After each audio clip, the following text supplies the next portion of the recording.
लेकिन बिना सुने आपने पूछे, एक दलाल टाइप के लोग हैं, उनके कहने से आपने निर्णय ले लिया। मुझसे पूछते हैं, अगर उनको कोई शिकायत है तो अब भी पूछ सकते हैं, और मैं सच बोलूँगा, कोई फांसी नहीं कर देगा। सियासत मेरी मजबूरी नहीं है। आज जमघट का त्यौहार है।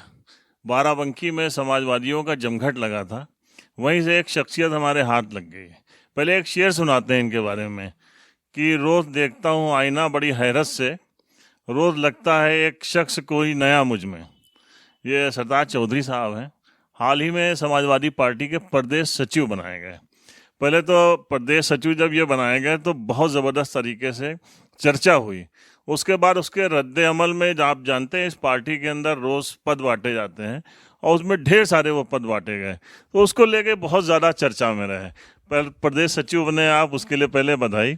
और उसके बाद जो ये तमाशा खड़ा हुआ, इसके बारे में आपका क्या कहना? देखिए परवेश भाई, सियासत में जैसे आपको भी पता है कि सियासत में मैं बहुत नया हूँ, बहुत छोटा भी हूँ। हमको हमारे यहाँ के सदर विधायक सुरेश यादव जी ने हमसे कहा कि आप पार्टी में थोड़ा सा और सक्रिय हों। तो मैंने कहा मेरे पास भैया कोई पद नहीं विधायक जी, मैं जो कर पा रहा हूँ कर रहा हूँ। तो उन्होंने कहा मैं राष्ट्रीय अध्यक्ष जी से कह के आपको एडजस्ट करवाता हूँ। और ये बड़प्पन है राष्ट्रीय अध्यक्ष जी का, प्रदेश अध्यक्ष जी का और सुरेश यादव जी का कि उन्होंने मेरा नाम दे के मुझे प्रदेश सचिव बनवाने में मदद की। अब आपने दूसरा सवाल किया कि मेरी वजह से जो मेरे दोस्त हैं उनको मेरी वजह से फ़ायदा होता है, और जो मेरा विरोध करते हैं कम से कम मेरे विरोध की वजह से वो सचिव बने। कोई नाराज़ होगा, उसको ये लगा होगा कि बहुत छोटा कार्यकर्ता था, इसको पद मिल गया है, तो क्यों न मैं अपने, जो आजकल होता है, क्यों न मैं अपने उन लोगों को पद दिलाऊं जो सिर्फ मेरे हैं। मैं पार्टी का हूं, पार्टी के लिए काम करता हूं। मेरा तेरा मेरे पास नहीं है, मेरे लिए सभी बराबर हैं। पार्टी नेतृत्व और जिला अध्यक्ष जो निर्देश करेंगे, मैं उसका जितनी मेरी में हिम्मत है मैं उस मेहनत करूंगा। आप एक बार बताइए, आप समाजवादी पार्टी के नेता हैं, इस वक्त आपका कड़ा मुकाबला होगा जो देश की सबसे कद्दावर पार्टी है, Bharatiya Janata party. Booth level पे किस तरीके से काम करती है, कोई छुपी बात नहीं, आप सब जानते हैं। आप उससे मुकाबला करने जा रहे हैं। समाजवादी पार्टी के बीच में तो ये बात बिल्कुल मशहूर है कि वो दूसरों की बजाय अपनी एनर्जी अपनों से ही लड़ने में ज़्यादा खर्च करते हैं। इससे पार्टी का नुकसान हो रहा है कि नहीं? देखिए परवेश भाई, ये लगता होगा ऊपर से समाजवादी पार्टी एक है, कार्यकर्ताओं की जहाँ तक बात है कि ग्रुपबंदी, ये आप कहना चाह रहे हैं ग्रुपबंदी, ऐसा नहीं है। पार्टी का कैडर है, पार्टी का कार्यकर्ता है, मेहनत करता है। लेकिन हर नेता के पास, जैसे पुलिस में होता है, कुछ लोगों का काम सिविल है, पुलिस सिपाही हैं, दरोगा हैं, लेकिन एक फिर कमांडो होता है। कमांडो का काम होता है अपने वीआईपी की सुरक्षा जान दे के करना। ऐसे कमांडो हर नेता रखता है अपने पास। होते तो पार्टी के प्रति वफादार हैं, लेकिन पार्टी के बराबर ही अपने नेता के प्रति वफादार होते हैं। हर काम एक आदमी नहीं कर सकता, इसलिए इनकी संख्या 10 से 12 होती है, और ये हर कामयाब नेता के पास होते हैं। जैसे नवरत्न अकबर जी के पास थे, उसी तरह हर नेता अपने पास रखता है कि काबिल लोगों को। ये लोग जब सड़क पे जाते हैं तो अपने अपने नेता की तारीफ करते हैं। वहाँ हम पार्टी एक होते हुए भी ऐसा लगता है लोगों को कि हम अलग हैं, लेकिन वो अलग नहीं होते। वो संघर्ष करते हैं सब पार्टी के लिए, लेकिन उनकी वफादारी उस समय कमांडो वाली होती है, अपने नेता को बड़ा कहना। ये दिखाई पड़ता होगा लोगों को। ऐसा है कुछ नहीं, समाजवादी पार्टी एक है, और समाजवादी पार्टी में सारा कार्यकर्ता एकजुट होकर चुनाव के टाइम मेहनत करता है।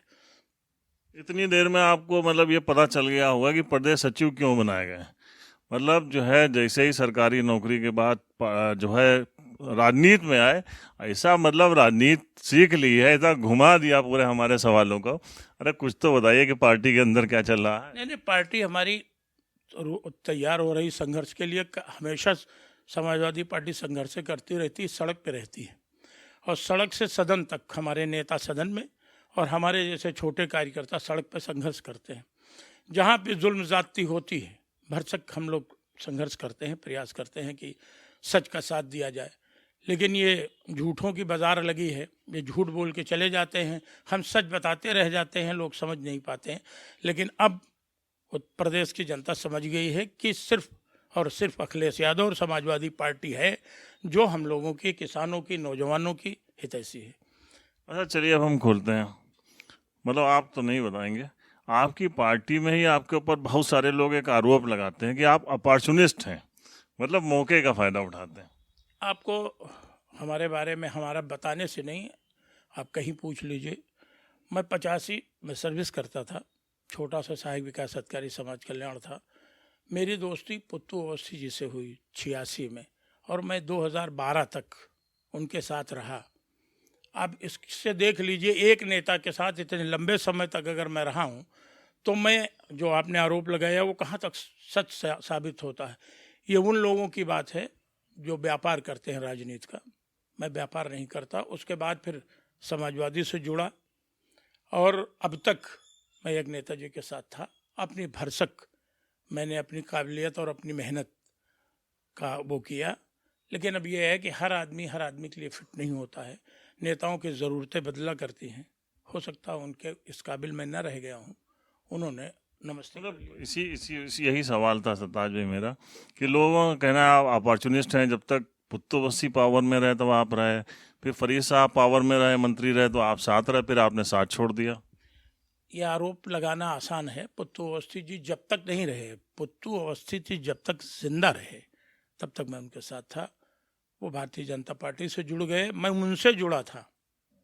मैं पार्टी से नहीं, कांग्रेस पार्टी नहीं, मैं उनसे जुड़ा था।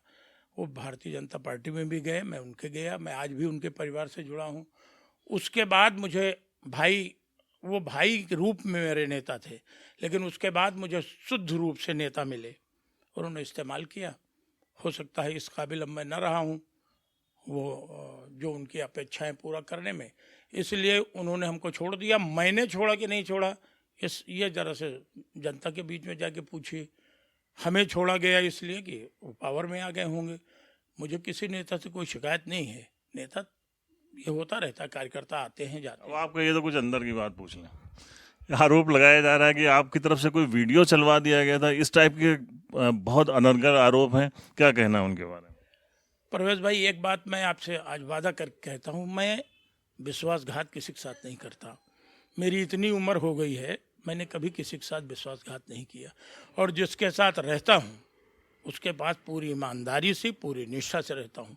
अगर ये आरोप सिद्ध कर दिया जाए, फिर चौराहे पे खड़े करके मुझको जो सजा दी जानी चाहिए वो दी जाए। तो मतलब कहीं ना कहीं से देखिए, अब आप इतनी बातें हुई हैं तो ये जो पार्टी बंदी या इस टाइप की चीज़ सियासत में अगर उस जगह पे हावी हो जाएगी जहां संगठन बहुत मजबूत होगा तो पार्टी का नुकसान होगा, ये तो महसूस करते हैं आप? देखिए, पार्टी में ग्रुपबंदी है ही नहीं। आज भी जितने नेता हैं सब मेरे नेता हैं, सब बड़े हैं। 3 हमारे इस समय वर्तमान टाइम में विधायक हैं और 3 लोग हैं बड़े नेता हैं। अरविंद सिंह गोप जी हैं जो जिला देख रहे हैं, और जिला क्या प्रदेश में भी उनकी एक जगह है। उनकी सियासत करने का अपना ढंग है। हर नेता का सियासत करने का अपना ढंग होता है, बाकी लोगों का अपना अपना ढंग है। तो सरदार भी कहते हैं कि जैसे जो बड़े नेता हैं, जैसे आपके यहाँ अरविंद सिंह गोप साहब हैं, राकेश साहब हैं या सुरेश यादव जी हैं, तो कहते हैं कि अगर ये सब मिलकर लड़ें तो बाराबंकी में पार्टी बहुत मजबूत होगी, तो सब मिलकर क्यों नहीं लड़ते? जब चुनाव आता है तो सब अपने अपने क्षेत्र में चले जाते हैं। अक्सर मंचों पे और अक्सर कार्यक्रमों में एक साथ देखे जाते हैं। मतभेद और मनभेद 2 तरह से होता है। हो सकता है किसी मुद्दों पे मतभेद हो, मनभेद नहीं है, मिलते हैं। बाराबंकी का कल्चर रहा है परवेज भाई कि यहाँ में सियासत में कटुता नहीं है। यहाँ के राजनेता कहीं मिलते हैं शादी ब्याह या किसी कार्यक्रम में, तो वो इतना घुल मिल के मिलते हैं। यहाँ तक कि विरोधी पार्टियों के नेता जब भी मिलते हैं तो हम लोग एक जगह बैठ के बहुत अच्छा एंजॉय करते हैं। हमको कहीं टसल या वो दिखाई नहीं पड़ता। भारतीय जनता पार्टी में डिक्टेटर है, एक व्यक्ति नेता है, बाकी सब कार्यकर्ता हैं और वो भी हिल नहीं सकते हैं। जो कहा जाए वो करो, चाहे थाली बजाओ चाहे घंटी बजाओ, जो वो कह दें वो किया जाता। हमारे यहाँ है, हमारा नेता सबकी सुनते हैं। अच्छा, कहा जाता है कि आप ही बता रहे हैं, जब हम लोग मिलते हैं कहीं सामाजिक समारोह में सब एक साथ मिल जाते हैं, जिनसे आपके बारे में बड़ी चर्चाएं चल रही हैं, अगर वो कहीं मिले तो? मेरे बड़े हैं, मैं बहुत इज्जत करता हूँ उनकी, करता था और करता हूँ। मेरे सम्मान देने में कोई कमी नहीं होगी, और मैं उनसे नाराज़ हो भी नहीं सकता, और ये मेरा कद भी नहीं है। बड़े नेता हैं, दुख हो सकता है, कष्ट हो सकता है दिल से। अब जब दिल से कुछ कष्ट और दुख होता है तो हो सकता है कि अपनत्व की भावना थोड़ा सा कम दिखाई पड़े। मतलब थोड़ा सा मनभेद हो गया। अब ये बताते हैं तो कोई अपना ही होता है और कोई बात ठीक नहीं लगती। सजा या किसी चीज़, किसी से नाराज़ होने से पहले पहले उनकी सुनी जाती है, ये होता है, ये बड़े नेताओं में होना चाहिए भी। लेकिन बिना सुने आपने कुछ एक दलाल टाइप के लोग हैं, उनके कहने से आपने निर्णय ले लिया। मुझसे पूछते हैं, अगर उनको कोई शिकायत है तो अब भी पूछ सकते हैं, और मैं सच बोलूँगा, कोई फांसी नहीं कर देगा। सियासत मेरी मजबूरी नहीं है परवेश भाई, सियासत मेरी मजबूरी कल न थी ना आज है। सियासत मैं शौक के लिए करता हूँ, मेहनत करता हूँ अपने नेता के प्रति, जिससे जुड़ा होता हूँ उसके लिए कुछ उठा के नहीं रखता। जितनी मेरी हैसियत है मैं पूरा कोशिश करता हूँ परफॉर्मेंस देने के लिए पार्टी के पक्ष में। पुत्तू भाई के साथ जुड़ा था, कभी उनको शिकायत नहीं रही, और अगर किसी को शिकायत है तो या तो समझने में भूल कर गए हैं, और या समझ के नासमझ बन रहे हैं, यही कहा जा सकता।